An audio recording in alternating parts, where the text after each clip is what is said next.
দাদা, একটু সাহায্য করবেন? আরে ভাই, সারাদিন তো তোকে এখানেই ভিক্ষা করতে দেখি। কত টাকা হয় সারাদিনে তোর এখানে? এই ধরো 14 থেকে 15 টাকা হয়। কি, এত? হ্যাঁ দাদা, লোকেশনও ভালো আর কাস্টমারও খুব ভালো। এই জানে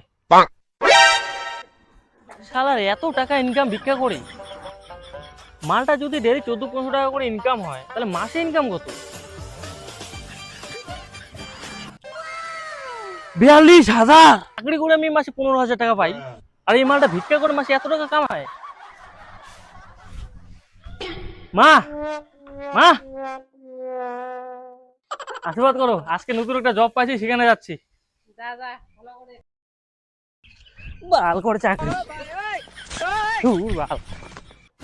দাদা, দিন না কিছু দাদা। Thank you, thank you. শালা রে, প্রথম ইনকাম। मतलब वो अलग ही लेवल का बंदा था।